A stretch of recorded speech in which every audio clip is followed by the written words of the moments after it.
तो चलिए आज सबसे पहले जानते हैं कि हड्डियों को अंदर से मजबूत बनाने का आसान तरीका क्या होता है। दरअसल कमज़ोर हड्डियों को मजबूत बनाने के लिए कुछ उपाय कर सकते हैं। जैसे हड्डियों के लिए कैल्शियम सबसे महत्वपूर्ण पोषक तत्व है। इसके लिए दूध, पनीर, दही, टोफू, हरी पत्तेदार सब्जियां, बादाम और मछली जैसी चीज़ों का सेवन करें। इसके अलावा कैल्शियम के अवशोषण के लिए विटामिन डी जरूरी है। इसके लिए सुबह की धूप लें और मछली, अंडे की जर्दी और विटामिन डी सप्लीमेंट का सेवन करें। इसके अतिरिक्त मैग्नीशियम और जिंक दोनों खनिज भी हड्डियों की मजबूती के लिए महत्वपूर्ण हैं। इसके लिए मेवे, बीज, साबुत अनाज और दालें खाएं। इसके साथ ही प्रोटीन हड्डियों की संरचना को मजबूत करता है। अंडे, मछली, दालें और पनीर प्रोटीन के अच्छे सोर्स है। इसके साथ ही भार उठाने वाले और वजन सहने वाले व्यायाम जैसे पैदल चलना, दौड़ना, साइकिल चलाना और योग हड्डियों को मजबूत बनाने में मदद करता है। दरअसल अत्यधिक नमक और कैफीन से बचें। ज़्यादा नमक और कैफीन का सेवन हड्डियों में कैल्शियम की कमी कर सकता है। इसके अलावा धूम्रपान और शराब का सेवन कम करें। यह आदतें हड्डियों को कमज़ोर करती है, इसलिए इन्हें सीमित करें या छोड़ दें। इसके अलावा डॉक्टर की सलाह से कैल्शियम, विटामिन डी और अन्य सप्लीमेंट भी लिए जा सकते हैं। इन उपायों को नियमित रूप से अपनाने से आपकी हड्डियां मजबूत होगी और ऑस्टियोपोरोसिस जैसी समस्याओं का खतरा कम होगा। अब हम आपको बताते हैं नंबर 2, हड्डियों को मजबूत करने के लिए कौन सा तेल लगाएं। दरअसल हड्डियों को मजबूत बनाने के लिए कुछ विशेष तेल और उनकी मालिश फायदेमंद हो सकती हैं। यहाँ कुछ तेल दिए गए हैं जिनसे हड्डियों को मजबूती मिल सकती है। जैसे नंबर 1, तिल का तेल।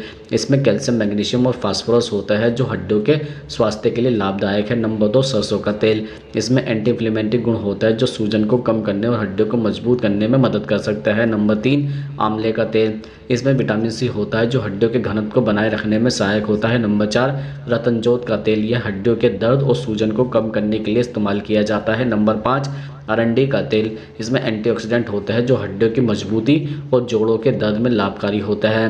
दरअसल इन तेलों का हल्का गर्म करके नियमित रूप से मालिश करने से हड्डियों और जोड़ों में मजबूती आ सकती है।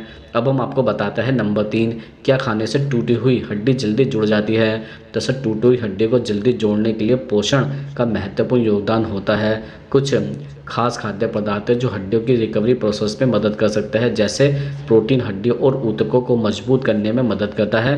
अंडा, मछली, चिकन, दालें और बीन्स प्रोटीन के अच्छे सोर्स है। इसके अलावा कैल्शियम हड्डियों की मजबूती बढ़ाता है। दूध, दही, पनीर, हरी पत्तेदार सब्जियां जैसे पालक और ब्रोकली और तिल के बीज अच्छे कैल्शियम सोर्स है। इसके अतिरिक्त विटामिन डी शरीर में कैल्शियम के अवशोषण को बढ़ाता है। धूप विटामिन डी का प्राकृतिक सोर्स है। इसके अलावा अंडे की जर्दी, मशरूम और विटामिन डी सप्लीमेंट भी सहायक हो सकते हैं। इसके साथ ही विटामिन सी कोलेजन उत्पादन में मदद करता है जो हड्डियों के पुनर्निर्माण में सहायक होता है। संतरा, आंवला, स्ट्रॉबेरी और शिमला मिर्च जैसे फल व सब्जियां विटामिन सी के अच्छे सोर्स है। इसके अलावा ओमेगा 3 फैटी एसिड सूजन को कम करने में सहायक होता है जो हड्डी के ठीक होने में मदद करता है। मछली जैसे सैल्मन, मैक्रेल, अखरोट और अलसी के बीज में ओमेगा 3 फैटी एसिड होता है। दरअसल इन खाद्य पदार्थों के साथ साथ पानी का पर्याप्त सेवन और डॉक्टर द्वारा सुझाए गए सप्लीमेंट लेने से भी हड्डी को ठीक होने में मदद मिल सकती है।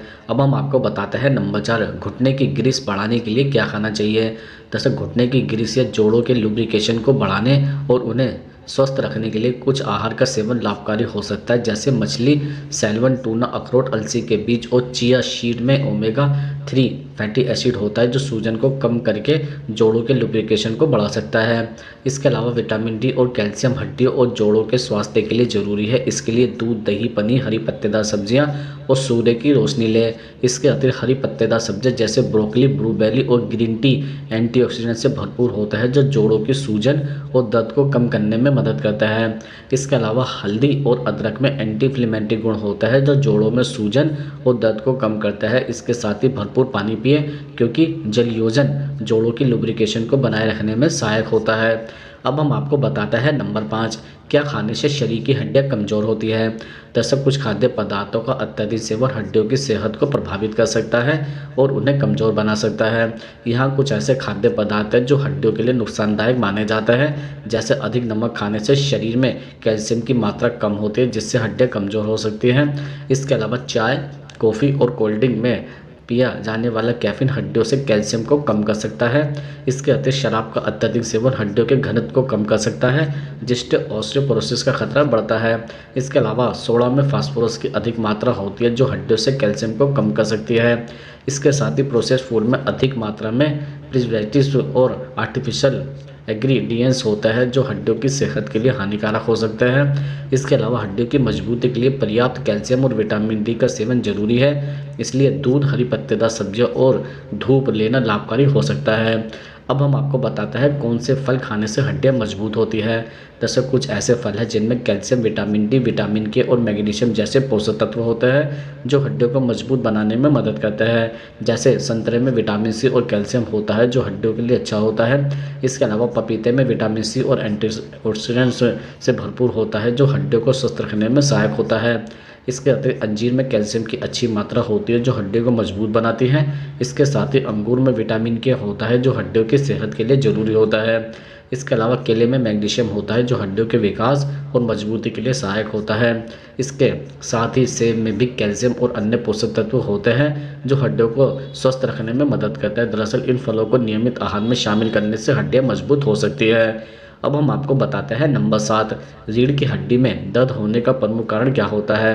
दरअसल रीढ़ की हड्डी में दर्द के कई कारण हो सकते हैं, जिनमें से कुछ प्रमुख कारण होता है जैसे लंबे समय तक गलत मुद्रा में बैठना, झुककर काम करना या गलत तरीके से खड़ा होना रीढ़ की हड्डी पर दबाव डालता है जिससे दर्द हो सकता है। इसके अलावा भारी वजन उठाना या अचानक से मांसपेशियों का खिंच जाना मांसपेशियों में तनाव पैदा कर सकता है जिससे दर्द हो सकता है। इसके अतिरिक्त जब डिस्क में बदलाव होता है और यह रीढ़ की हड्डी के नसों पर दबाव डालता है तो इससे तेज दर्द हो सकता है। यह समस्या विशेषकर कमर या गर्दन के हिस्से में ज़्यादा देखी जाती है। इसके साथ ही बढ़ती उम्र के साथ जोड़ों का घिसना और उनमें सूजन होना रीढ़ की हड्डी में दर्द का कारण बन सकता है। हड्डियों की कमजोरी के कारण छोटी छोटी चोटें भी दर्द का कारण बन सकती है।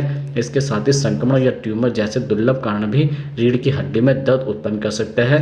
मानसिक तनाव भी शरीर में मांसपेशियों को कस सकता है जिससे रीढ़ की हड्डी में दर्द महसूस हो सकता है। यदि दर्द लंबे समय तक बना रहता है, बढ़ता जा रहा है तो डॉक्टर से परामर्श लेना महत्वपूर्ण होता है। अब हम आपको बताते हैं नंबर 8, हड्डियों में कटकट की आवाज़ें क्यों आती है। दरअसल हड्डियों या जोड़ों में कटकट की आवाज़ आने का प्रमुख कारण गैस बुलबुले का फटने या जोड़ों में मौजूद तरल का दबाव बदलने से होता है। इसे क्रीपिटस कहा जाता है और इसके कुछ प्रमुख कारण हो सकते हैं जैसे हमारे जोड़ों में एक प्रकार का तरल पदार्थ होता है जिसे साइनोवियल फ्लूइड कहा जाता है जो जोड़ों को चिकना रखता है। इसमें नाइट्रोजन, ऑक्सीजन और कार्बन डाइऑक्साइड जैसी गैसें होती है। जब जोड़ों को मोड़ा या खींचा जाता है तो उसमें से गैस बुलबुले फट सकते हैं जिससे कटकट की आवाज़ें आती है। इसके अलावा कभी कभी लिग्नामेंट और मांसपेशियों को हड्डियों से जोड़ने वाले ऊतक हड्डियों से हल्के से खिसक जाते हैं और फिर वापस अपनी जगह पर आते हैं जिससे आवाज़ें हो सकती है। इसके अतिरिक्त उम्र बढ़ने के साथ या गठिया जैसी स्थितियों में जोड़ों का कार्टिलेज घिस सकता है जिससे हड्डियां आपस में रगड़ खाती है और आवाज़ पैदा होती है। इसके साथ ही लंबे समय तक एक ही स्थिति में बैठे रहने या शरीर पर तनाव अधिक होना भी जोड़ों में आवाज़ का कारण हो सकता है। अगर यह आवाज़ दर्द या सूजन के साथ हो तो यह किसी समस्या का संकेत हो सकती है जैसे कि गठिया, चोट या अन्य जोड़ों की समस्या। ऐसी स्थिति में डॉक्टर से परामर्श करना उचित रहेगा।